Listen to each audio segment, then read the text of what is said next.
আমাদেরকে ব্যান করে দিয়েছিল ফাঁসের 7 দিন আগে, ঠিক আছে না? তো আল্লাহ ওদেরকে ব্যান করে দিছে, দিছে না? যেন দিছে। আমাদের রেজিস্ট্রেশন ছিল না, অফিসিয়ালি আল্লাহ তাদের রেজিস্ট্রেশন বাতিল করছে না, করে না হচ্ছে।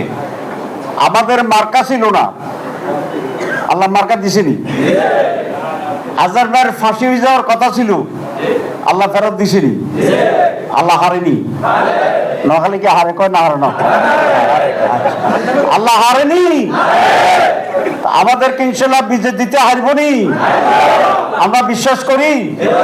আমরা একমাত্র আল্লাহর উপর বিশ্বাস করি, আল্লাহর উপর বিশ্বাস করেন। আর ওটের রশি খুঁটির সাথে বাঁধেন। আল্লাহ রসুলকে সে সময়ের ওটের মালিক বলেছিল যে আল্লাহ রসুল ওট ছেড়ে দিছি, বলছে যে আল্লাহর উপর তাওয়াক্কুল করছি, ওট ছেড়ে দিয়া। আল্লাহ রসুল বলছে খুঁটির সাথে বাঁধো, তারপরে তাওয়াক্কুল করো। খুঁটির সাথে বাঁধতে হবে। আপনারা যদি মনে করেন, আচ্ছা আমি সব কথা কিন্তু ভাই আপনাদের জন্য বলিয়েন না, এটা নোয়াখালী, তো আপনার জন্য 2 মিনিট পরে কম এটা দিয়ে। তো এখন আপনারা যদি উটের সাথে রশি না বাঁধা আল্লাহর উপর তাওয়াক্কুল করেন, তো এটা কি রসুলের সুন্নত হইল না? হইল না, হইল না। এখন আজকে তো আপনারা প্রায় যে দেখেছেন, বোঝা গেল এখানে। এখন যদি ফার্স্ট ক্লাস সরষের তেল কিনে নাকে দিয়া বলে যে জিতছি যেন একটা ঘুম দিই, ঠিক আছে? ভোটের দিন জিতলে তারপরে ঘুম থেকে সবাই উঠে, কি বলেন? হবে? এশিয়ান সিটির একটা অ্যাডভার্টাইজমেন্ট মনে পড়ল। সেখানে একটা অ্যাডভার্টাইজমেন্ট ছিল যে যিনি বাপ, তার 2 ছেলে আমেরিকায়, সেখানে জমি কিনছে এশিয়ান সিটি থেকে। তো বাপের সে ফার্স্ট ক্লাস সরষের তেল কিনে 2 ছেলের কাছে পার্সেল করতেছে যে তোমরা এটা নাকি দিয়ে ঘুমাও, এশিয়ান সিটির জমি কিনছি, নিরাপদ, এটা নিয়ে টেনশনের দরকার নাই। দেখছেন আপনারা এরকম? আচ্ছা, তাহলে দেখছেন। কারণ আপনারা কি এটা করবেন যে জিতে গেছি নিরাপদ, এখন ফার্স্ট ক্লাস সরষের তেল কিনে লক্ষ্মীপুরের কর্মীরা ঘুমাইব, কি বলো? কি জিতবেন? কোনো ঘুম নাই। নাকের তেল তো দূরে থাকুক, তেল ছাড়াও ঘুম নেই। নো স্লিপ, নো রেস্ট, এবং নো ক্লান্ত। সারাদিন রাত্রে না ঘুমাইলে, দিনে পরিশ্রম না করলে ক্লান্ত হওয়া স্বাভাবিক না? স্বাভাবিক, স্বাভাবিক। কিন্তু আমি কি বলেছি? 3 স্লোগান আমি দেই। একটা হচ্ছে no sleep at night, no rest at day, sleepless night, restless day, untiring labour, অক্লান্ত পরিশ্রম। ঘুমানো যাবে না, রেস্ট হওয়া যাবে না, ক্লান্ত হওয়া যাবে না। This is the character of the মুজাহিদ। নির্বাচনের যে কদিন আছে এভাবে স্টেমিনা নিয়ে কাজ করেন। জিতার পরের দিন একটা ওষুধ আবিষ্কার করার চেষ্টা করতেছি, সেটা আপনাদেরকে খাওয়াবো। একেবারে আসামে কাফের মতো। আসামে কাফেরা কয় বছর ঘুমাইছে? 300 বছর। ওই ট্যাবলেট খাইয়া 3 বছর আপনারা ঘুমাবেন। কারণ এমপি যে হয়েছে এটারে পার্লামেন্টে দেখতেই হতো, এই জন্য 5 বছর দিলাম না, ঠিক আছে? 3 বছরের ডোজ খাইয়া ঘুম যাবেন, ফসাই দিন। আপনাদের উপরে কোনো অফিসার হইতো না, ফসাই দিন। ঘুমাবেন না কয় মাস?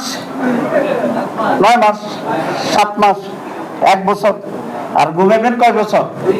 3 বছর। রাজি আছেন নি? হাত তোলেন, হাত তোলেন, হাত তোলেন। আচ্ছা, সুতরাং এইগুলা কি করবেন? আচ্ছা দাঁড়ান, আরো কথা আছে, তো কথা আছে। তো আপনি ঘুমাইলেন না, ঠিক আছে, তো আড্ডা মারলেন ঘরের ভিতরে, চলবো নি? চলতো না। প্রত্যেকটা ঘর হবে আপনার ঘর। সারা রাত ভোট খুঁজতে হবে। 91 সালে আমি যখন প্রথম নির্বাচন করি, অভিজ্ঞতার কথা বলি, যখন মুরুকে ডাক দিত আমি কারো বাড়িতে ভোট ক্যাম্পেইন করছি, যখন ফজর আজান হতো আমি কারো বাড়িতে ভোট কন্ট্যাক্ট করছি, নামাজের সময় গিয়ে নামাজ পড়েছি, নামাজ থেকে বেরোয় আবার মানুষের বাড়ি গেছি, আবার মানুষের বাড়ি গেছি, 8টায় নাস্তা করেছি কারো বাড়িতে, শুধু নাস্তা খাইনি, নাস্তা খাওয়ার আগে বলছি ভোট কনফার্ম করো, তাহলে খাবো না খেতেন না বলেছি। এটা ঝোঁক না, বলেছি আমাকে নাস্তা খাওয়াতে হলে আগে ভোট দিবি, এটা কনফার্ম করো। আমি নাস্তা খাইতে আসি নাই, ভোটের জন্য আসছি, ওইটাকে ঠিক করো। তো যে আমাদের নাস্তা বানাইছে এতে আমার ভোট দিত না, কইগুনি ওয়াদা করাইছি। তারপরে নাস্তা খাচ্ছি, নাস্তা খেয়ে আরেক বাড়িতে গেছি, নাস্তা দ্রুত খাচ্ছি, রুটি খাইতে 3 মিনিট লাগে, আমার 1.5 মিনিট লাগতো। ফানি হাইটা খাইতাম। 10টা পর্যন্ত কন্ট্রাক্টের সময় ছিল, 10টায় ফেরত আসতাম যেখানে থাকতাম, 3টা পর্যন্ত রেস্ট নিতাম, ঘুমাতাম, আবার 3টায় বেরিয়ে যেতাম। এই ছিল নির্বাচনের পরিশ্রমের স্টার্ট। আমার স্লোগান ছিল মর্নিং টু মর্নিং, সকাল থেকে সকাল। কয় ঘন্টা? মর্নিং টু মর্নিং কয় ঘন্টা? 24 ঘন্টা। এবং আমি সেটা করেছি, 10টায় পর্যন্ত করছি, তাহলে মর্নিং করছি না? তো শুরু করছি তো পরের দিন মর্নিং এর পরে। তাহলে আমাকে একজন প্রশ্ন করেছিল 24 ঘন্টা বলে আপনি খাইছেন ঘুমাইছেন কেমনে? আগে তো করছি নো স্লিপ, নো ফুডটা কই নেই। এবার দরকার নেই রকম লক্ষ্মীপুর ঠিক মতো না চলবে, ঝুঁকি নিবেন না। ঝুঁকিটা কি? যদি ঠিক মতো কাজ নয় আমি নো ফুড যোগ করে দেবো, এই ঝুঁকি আছে, খাইতেও পারবেন না। ঠিক আছে? আচ্ছা, তো মর্নিং টু মর্নিং কাজ করেছি, এটা করতে হবে। এবার মানুষ তো এবার আমাদের ভালো বলে না, আজকে সাদর গ্রহণ করে। রাস্তাঘাটে আগে যা দেখতে, এখন মানুষ অনেক রেসপেক্টফুলি আমাদেরকে রিসিভ করে। বাংলাদেশ, এই দেশকে গড়ে তোলার দায়িত্ব আমাদের নিতে হবে। নিরীহ, বঞ্চিত, বারবার প্রতারিত বাংলার সাধারণ মানুষ, এদের রক্ষার জন্য আজ দাঁড়াতে হবে। এই দায়িত্ব আমাদের নিতে হবে। ইনশাআল্লাহ লক্ষ্মীপুরে আবার যাবো, যদি আল্লাহ বাঁচায়। আপনারা কি রাজি আছেন? ঠিক আছে, আগান ইনশাআল্লাহ। সাংবাদিকদের জন্য একটি কথা শুধু বলতে চাই, একটা অ্যাসিড টেস্ট। এদেশে একটি নির্বাচন শতভাগ সুস্থ হয় না, লুটপাট। এরপরে প্রথম হানা ভোট যেটা হয়েছিল সেটা কোনো সঠিক ভোট ছিল না। 90%, 99% ভোট কি কাস্ট হলে এটা সুস্থ না অসুস্থ? এরপরে যত নির্বাচন হয়েছে 86, 88 সুস্থ হয়নি, 91 কিছুটা সুস্থ হয়েছে। এরপরে 96 তার চেয়ে খারাপ, 2001 মোটামুটি, 2008, 2014, 2018, 2024 এগুলো কিরকম হয়েছে বলার কোনো দরকার আছে? So this is acid test, এটা লিখবেন পত্রিকায়। আগামী নির্বাচন বাংলাদেশের অস্তিত্ব রক্ষার অ্যাসিড টেস্ট। এই নির্বাচন যদি সঠিক না হয় বাংলাদেশ অস্তিত্ব সংকটে পড়ে যাবে, এবং কি হবে আল্লাহ ভালো জানে। শুধু আগামী নির্বাচনকে শতভাগ সুস্থ করার দায়িত্ব এই সরকারকে বহন করতে হবে, এই ইলেকশন কমিশনকে বহন করতে হবে, এবং সেটা সুস্থ করার জন্য জনগণকেও সেখানে সহযোগিতা করতে হবে। আমি সেই আহ্বান জানিয়ে, প্রত্যাশা জানিয়ে লক্ষ্মীপুরে ঘরে ঘরে গিয়ে মানুষকে সংগঠিত করে একটা সুস্থ নির্বাচনের মাধ্যমে আমাদের ভাই, ছোট ভাই, প্রিয় ভাই, যোগ্য ভাই বড় ধরনের সংগঠক এবং নেতা, ছাত্র শিবিরের কেন্দ্রীয় সভাপতি ছোটখাটো জিনিস না। এবার যে বিপ্লব হয়েছে, এই বিপ্লবের যারা মেক করেছে, ভূমিকা নিয়েছে, এদের সীমাহীন কন্ট্রিবিউশন ইসলামী ছাত্র শিবিরের। শিবিরকে অভিনন্দন জানাই একটি বিশাল কাজের জন্য। এত যোগ্যতার সাথে ভূমিকা নিয়েছে, বিপ্লবের আগে আমাদের বন্ধুরা টেরই পায় নাই যেটা শিবিরের কাজ। শিবির এত এফিশিয়েন্টলি সবাইকে ইনভলভ করার জন্য নিজেকে ঢেকে দিয়ে মূল কাজটা হাসিল করতে পেরেছে, আলহামদুলিল্লাহ। This is the strength of Islamic movement. এই রেজাউল শুধু শিবিরের কেন্দ্রীয় সভাপতি ছিল না, 5ই গণ অভ্যুত্থানের অন্যতম নায়ক ছিল। একটি গাইডিং কমিটি ছিল পিছন থেকে গাইড করার জন্য, সেই কমিটির অন্যতম নেতা ছিল রেজাউল করিম। সুতরাং 71-এর স্বাধীনতা যুদ্ধের বয়স তার ছিল না, কিন্তু দ্বিতীয় স্বাধীনতার মুক্তি এই সংগ্রামের শুধু নায়কে নয়, অন্যতম প্রধান নেতৃত্বের দাবিদার তারা। সে যদি আজকে এই জন্য মেডেল দেওয়া হয়, উপাধি দেওয়া হয়, তাহলে সবচেয়ে প্রধান যে উপাধিটি হবে তার একটি পাবে রেজাউল করিম। সুতরাং তাকে একজন ক্যান্ডিডেট ভেবে আপনারা ভোট চাইবেন না, তারা সার্বিকভাবে মেলে ধরবেন, তাকে সার্বিকভাবে মানুষের কাছে পরিচয় তুলে ধরবেন। সবাইকে ধন্যবাদ। আসসালামু আলাইকুম। নিচ থেকেই তাওয়া গরম এবং একটা নির্বাচনী জ্বর ভাব, এটাকে ইংরেজিতে খুব পপুলার শব্দ, তার নাম হচ্ছে ইলেকশন ফিভার। তো আলহামদুলিল্লাহ লক্ষ্মীপুর এই আসরে আমি দেখলাম যে জ্বরের পরিমাণ 107 ডিগ্রি। নির্বাচন তো হয়ে গেছে আলহামদুলিল্লাহ। আমি বক্তৃতা দিয়ে যে পরিমাণ গরম করি, আপনারা আগেই তার চেয়ে বেশি গরম। তো এখন কি আর বলবো। চন্দ্রগঞ্জে বলে আসছেন তো বিশাল। লক্ষ্মীপুর চন্দ্রগঞ্জে আমি সেখানে জনসভা করেছি। আলহামদুলিল্লাহ এত বিশাল জনসভা একটি নির্বাচনী এলাকায় অত্যন্ত বিরল। আমি আপনাদেরকে ধন্যবাদ জানাই, কৃতজ্ঞতা জানাই। আমি যে কাজটি করব আজকে, আপনাদের যে উত্তেজনা নির্বাচনের এই খবরটি সারা বাংলাদেশে নিয়ে যাব ইনশাআল্লাহ। ঠিক আছে। মানুষ একটি কথা তো বলে যে আমরা সবাইকে দেখেছি, এবার জামাতকে দেখব। সবাইকে টেস্ট করছি, এবার জামাতকে টেস্ট করব ইনশাআল্লাহ। লক্ষ্মীপুরের লোকেরা বলে না বলে না বলে। এখন আপনাদের দায়িত্ব হচ্ছে প্রত্যেকটি লোককে এটা বলা যে আপনারা যে আমাদেরকে দেখবেন বলছেন, তো মেহরবানি করে দেখেন, মেহরবানি করে দেখেন।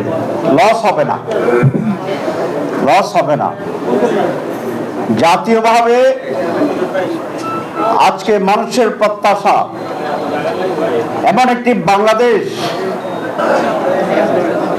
একটি সুষ্ঠু, অবাধ, অংশগ্রহণমূলক এবং উৎসব মুখর নির্বাচনের বাংলাদেশ জামাত ইসলামীর পক্ষেই অংশগ্রহণ করা সম্ভব।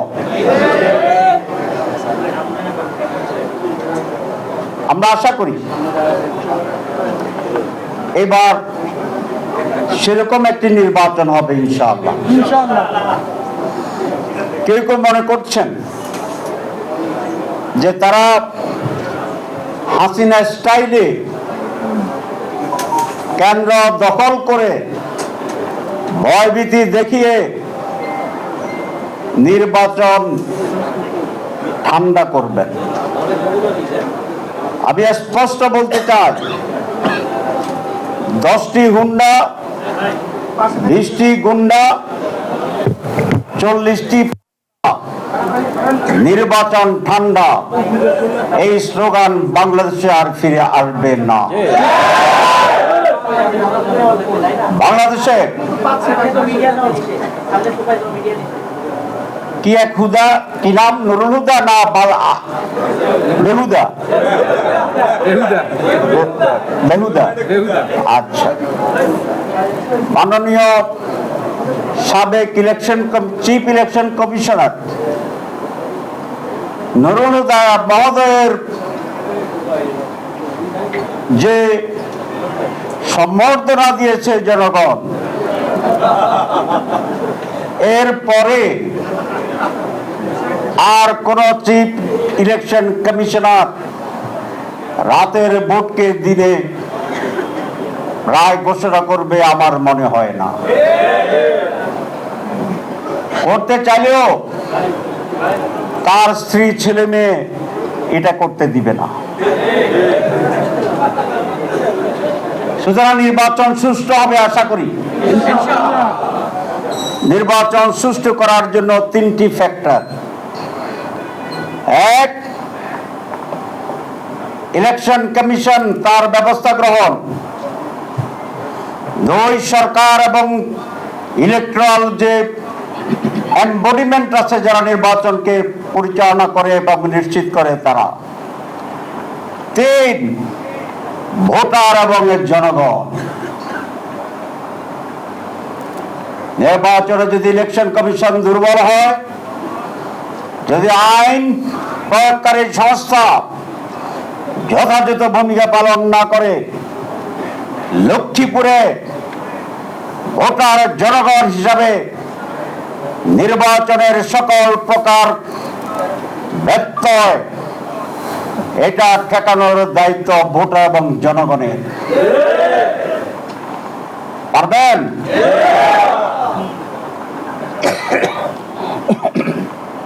কে কে পারবেন? এতগুলো হাত, এতগুলো হাত যদি মুষ্টিবদ্ধ থাকে, প্রতিটি কেন্দ্রে কেন্দ্রে দেশপ্রেমিক গণতন্ত্রের পক্ষের সত্যপন্থী মানুষদেরকে ঐক্যবদ্ধ করে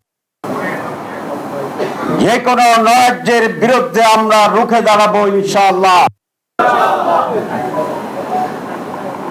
এটি আপনাদের ভোটারদেরকে করার সাথে সাথে নিরাপত্তা নিশ্চিত করার দায়িত্ব। বাংলাদেশ ৫৪ বছরে অনেক ধরনের অন্যায়, অবিচার, ষড়যন্ত্র, লুটপাট, হত্যা, জুলুমের দীর্ঘ ইতিহাস রচিত হয়েছে। কিন্তু ৫ই আগস্টের পরিবর্তনে মানুষের চোখ উন্মোচিত হয়েছে। আমাদের খানিকটা অসংগঠিত দেখা গেলেও প্রত্যেকটি মানুষের ইন্ডিভিজুয়ালি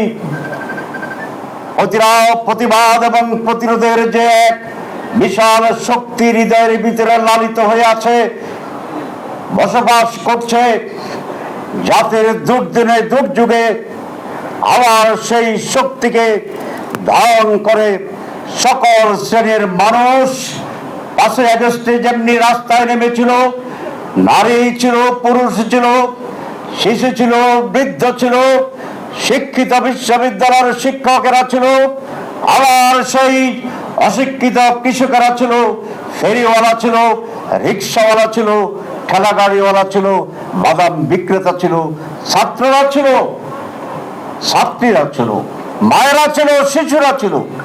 বিস্ময়ের ব্যাপার, পৃথিবীর ইতিহাসে অনেক বিপ্লব হয়েছে, হাজার হাজার মানুষের মৃত্যু হয়েছে, অনেক ঘটনা ঘটিয়েছে, কিন্তু একটি ছোট ১ মাসের বাচ্চাকে কোলে নিয়ে মা রাজপথে পুলিশের গুলির সামনে দাঁড়িয়ে মুখ পেতে দেওয়ার ঘটনা আর একটিও পৃথিবীতে ঘটনা। বিপ্লব হয়েছে অনেক, 5 আগস্ট একমাত্র গণ অভ্যুত্থান যেখানে সকল শ্রেণীর মানুষের অংশগ্রহণ করেছিল। আমি 7 তারিখে আমি জেলে ছিলাম 5 তারিখ পর্যন্ত।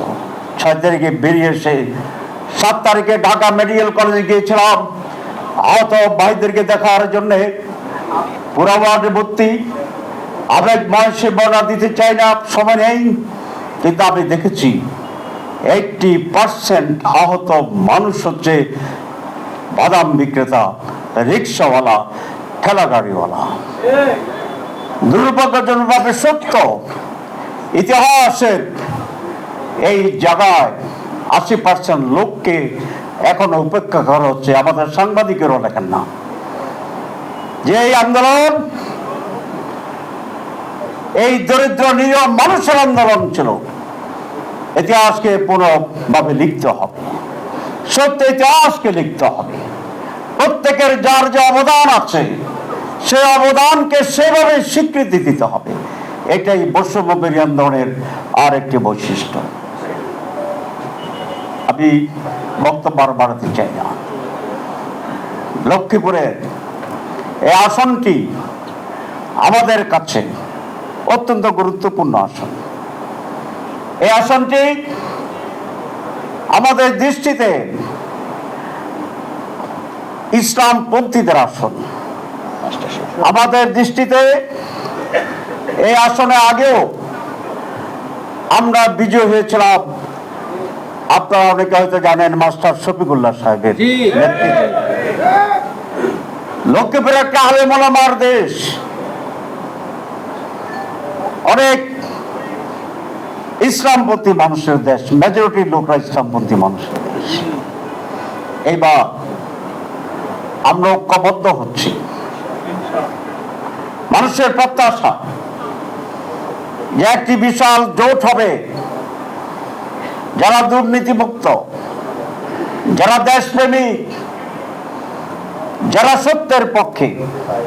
শুধু আলেমদের ঐক্য নয়, সকল ইসলামপন্থীরা ইনশাআল্লাহ আমরা এক বাক্সে আসছি। শুধু আমরা ইসলামপন্থীরা নই, জাতীয়তাবাদীদের একটি শক্তি আমাদের সাথে আসবে, দেশপ্রেমিক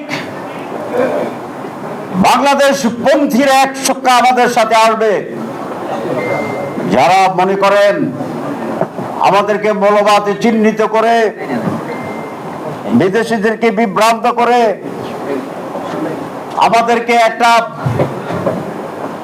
স্টিগমা দিয়ে আপনারা বিদেশিদেরকে বিভ্রান্ত করবেন, এটা হবে না ইনশাআল্লাহ। গতকাল চায়নাতে মিটিং করে আসছি, চায়না এমবাসি, আমাদের আমির চায়না যাচ্ছে, আমেরিকার সাথে আমাদের বৈঠক হচ্ছে, ইউরোপীয় ইউনিয়নের সাথে আমরা মিটিং করে আসছি, রাশিয়া আমাদের অফিসে আসছে, অস্ট্রেলিয়া আমাদের অফিসে আসছে, কানাডা আমাদের অফিসে আসছে অ্যাম্বাসেডাররা। মুসলিম দেশগুলো তো আসছেই, চীন তো আমিও গেছি, আরেকবার যাচ্ছি। সুতরাং তারা এটা বুঝে, তারা কনভিন্সড যে বাংলাদেশের অন্যতম প্রধান সমস্যা যে দুর্নীতি, আমরা যদি ক্ষমতা আসি ইনশাআল্লাহ দুর্নীতি মুক্ত হবে।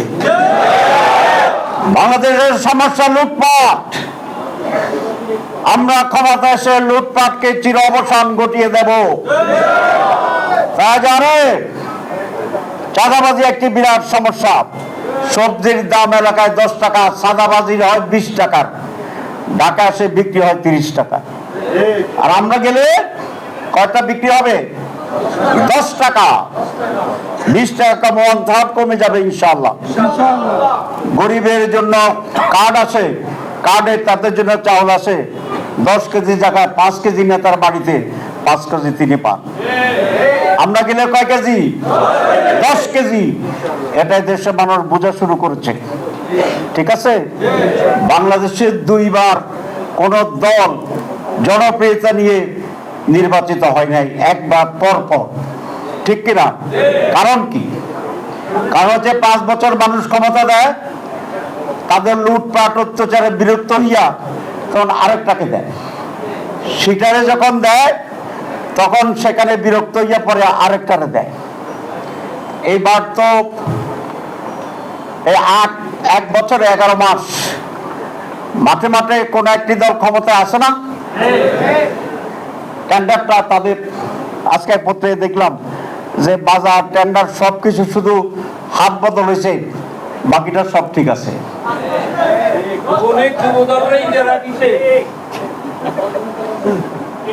তাহলে এই 1 বছর এই সমস্ত দখল টকলে তো একটা দল ক্ষমতা আছে, তাহলে এরপরে ক্ষমতা কারা আসবে নির্বাচনে? আরেকটা দল আগের নিয়মে। এখন দল কয়টা? প্রধান দল কয়টা? তাহলে এক দল ক্ষমতা এদেরকে আর দিবে না, দেখছে মানুষ। তাহলে সেকেন্ড দল এবার আসবে, দলের নাম জানেন কি নাম? তার সাথে আরো অনেক যোগ হচ্ছে। এরপরে 5 বছর যদি আমরা ভালো চালাইতে না পারি তাহলে আরেক দলের দিই, ঠিক আছে? তা আপাতত আগামী 5 বছর নিশ্চিত আছি ইনশাআল্লাহ। আমাদের বাংলাদেশে যত আসন আছে এর ভিতরে এ গ্রেড করছি, বি গ্রেড করছি আমরা। এ গ্রেডের আসন হচ্ছে লক্ষ্মীপুর একটা। তাহলে ইনশাআল্লাহ কি আসি না নাই? আসেননি আপনারা? আসেননি? আসেননি? ইনশাআল্লাহ আসি। বক্তৃতা লাগবে না। বাংলাদেশে হিউজ পরিমাণ রিসোর্স রয়েছে, অবারিত সম্ভাবনা রয়েছে। এখানে হিউম্যান রিসোর্স রয়েছে, আমাদের কক্সবাজারের মতো বিরাট এক সমুদ্র সৈকত রয়েছে, সুন্দরবনের মতো বড় ম্যানগ্রোভ ফরেস্ট রয়েছে। এখানে প্রত্যেকটা জায়গা উর্বর এবং মাটিগুলো পলি সমৃদ্ধ। এত চমৎকার কম্বিনেশনের একটা দেশ ভূখণ্ড পাওয়ার পরেও এখানকার যে কাঙ্ক্ষিত উন্নতি হওয়ার কথা ছিল, মানুষ কথা ছিল, সেটা বিগত সময়ে যারা এই দেশকে নেতৃত্ব দিয়েছেন তারা কখনো সেদিকে নজর দেয়নি। তারা নজর দিয়েছে তাদের কিভাবে করে তাদের ব্যাংক ব্যালেন্স, তাদের সম্পদের পাহাড় গড়া যায়, তারা সেদিকেই নজর দিয়েছেন। এ দেশের মানুষের আবেগকে পুঁজি তারা করেছেন, পুঁজি করে মানুষকে বঞ্চিত করেছেন, অবহেলিত করেছেন। আলহামদুলিল্লাহ, জুলাই আগস্ট আমাদের সেই ইতিহাসের ধারাকে নতুন করে পরিবর্তন দিয়েছে। এই সমাজের মানুষের দিয়ে দেখিয়ে দিয়েছে যে সমাজে বিগত সময়ে কিভাবে বৈষম্য করা হয়েছে, কিভাবে জুলুম করা হয়েছে, এবং জুলুমহীন একটি সমাজ গড়ার জন্যই আমার ভাইয়েরা সংগঠিত হয়েছে। আমরা জুলাইকে ভুলে যাব না ইনশাআল্লাহ। জুলাইয়ের যে ত্যাগ, যে কোরবানি, এই শহীদদের, শহীদ পরিবারের পাশে আমরা দাঁড়াবো, আহত পঙ্গুত্বদের পাশে আমরা দাঁড়াবো। এটাই আমাদের আগামীর পথ চলা, আগামীর বাংলাদেশ বিনির্মাণের জন্য সহায়ক হবে ইনশাআল্লাহ। ছাত্র শিবিরের ভূমিকা নিয়ে অনেকে আপনারা বলেছেন, বলেন বিভিন্ন জায়গায় ভালোবাসেন, অথবা এই আন্দোলন যারা আমাদের সাথে সম্পৃক্ত ছিলেন, হয়তো সরাসরি আমাদের আন্দোলন করেন না, ছাত্র শিবির করেন না, কিন্তু সেই ভাইয়েরা বিভিন্নভাবে ছাত্র শিবিরের অবদানকে তুলে ধরেছেন। আমরা শুরু থেকে বারবার বলেছি যে ছাত্র শিবির যতটুকু অবদান রেখেছে এটা নিছক আল্লাহ তাআলার ইচ্ছার কারণে, আল্লাহ তাআলার সাহায্যের কারণে আমরা রাখতে পেরেছি, এছাড়া আর কোনো কিছুই না। আর আমরা মনে করি আন্দোলনের সবার অবদান ছিল, একেবারে বাংলাদেশের সকল শ্রেণী পেশা, ছাত্র, যুবক, বৃদ্ধ, নারী, শিশু, দেশি বিদেশি যারা যেখানে অবস্থান করেছেন, মিডিয়া কর্মীর ভাইয়েরা, সোশ্যাল মিডিয়ার অ্যাক্টিভিস্ট, সবার অবদানগুলো একসাথ হয়ে মূলত বাংলাদেশের জুলাই বিপ্লব সংগঠিত হয়েছে। জুলাই স্পিরিটের সবচেয়ে বড় যে স্পিরিট ছিল ঐক্যবদ্ধ হওয়া, ভেদাভেদ ভুলে গিয়ে। অনেক রাগ প্রতিক্রিয়া থাকতে পারে একজনের সাথে একজনের, আদর্শের ভিন্নতা থাকতে পারে, মতের ভিন্নতা থাকতে পারে, কিন্তু জুলাই আমাদের সবাইকে এক কাতারে এনে দিয়েছে যে অন্যায়ের বিরুদ্ধে, জুলুমের বিরুদ্ধে আমরা সবাই এক কাতারে লড়াই করেছি। আলহামদুলিল্লাহ, এজন্য আল্লাহ তাআলা আমাদেরকে সেখানে সাহায্য করেছেন। সবার মাঝে শাহাদাতের তামান্না ছিল, এই শাহাদাতের তামান্না তো আমাকে ইসলাম শিখিয়েছে যে আমি শহীদ হয়ে যাব, আমি জীবন দিয়ে দিব, কিন্তু এরপর আমি অন্যায়ের সাথে আপোষ করব না, অন্যায়ের কাছে মাথা নত করব না। আপনার নিঃসন্দেহে মনে আছে একটি উক্তি, একজন পুলিশ প্রশাসনের ভাই স্বরাষ্ট্রমন্ত্রীকে বলতেছিলেন যে স্যার আমরা গুলি করি, একটা মরে একটা যায়, বাকিটি যায় না। তাহলে এই যে একটা স্পৃহা এই প্রজন্মের মাঝে, তারা মুক্ত থাকতে চায়, তারা স্বাধীন থাকতে চায়, তারা কোনো শৃঙ্খলা আবদ্ধ থাকতে চায় না। আলহামদুলিল্লাহ, এই সম্ভাবনার ধার আমাদের সামনে উন্মোচিত হয়েছে। আমরা বিশ্বাস করি সেই সম্ভাবনার ধার ধরে আমরা কাঙ্ক্ষিত মঞ্জিলে পৌঁছতে পারবো ইনশাআল্লাহ।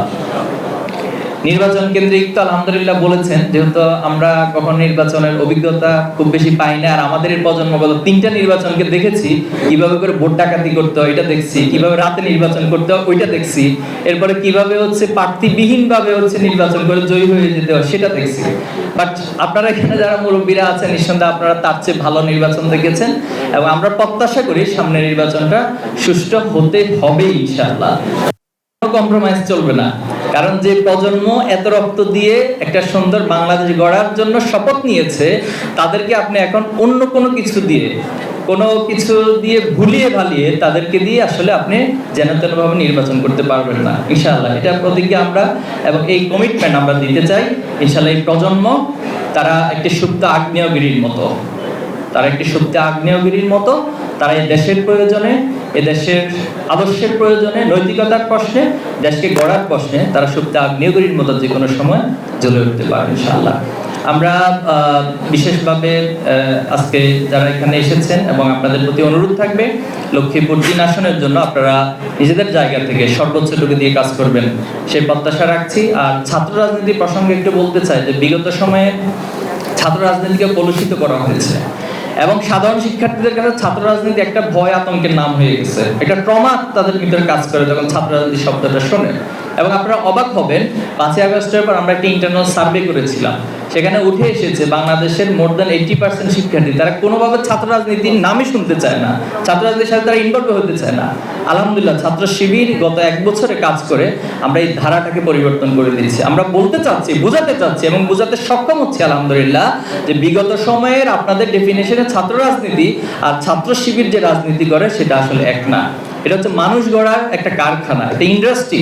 এখানে মানুষ গড়া হয় কিভাবে করে একজন ছাত্রকে তার একাডেমিক যোগ্যতার পাশাপাশি তাকে নৈতিকভাবে, তাকে দেশের জন্য, তাকে বিশ্বের জন্য তৈরি করা হয়, সেই কাজগুলো ছাত্র শিবির করে যাচ্ছে। আলহামদুলিল্লাহ আপনাদের সকলের ভালোবাসায় এই প্রজন্ম তৈরির কাজ ছাত্র শিবির অবারিতভাবে করে যাবে ইনশাআল্লাহ। অনেকে আমাদের পায়ে পাড়া দিয়ে ঝগড়া করতে চায়, আপনারা মনে লক্ষ্য করেছেন কিছু ক্ষেত্রে।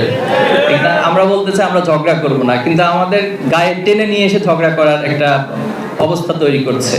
আমরা বলছি যে আমরা কোনো কটূক্তি করব না, তাদের নিয়ে আমরা মন্তব্য করব না, কিন্তু না, মন্তব্য করতে আমাদেরকে বাধ্য করবে এরকম একটা পরিস্থিতি তৈরি করছে।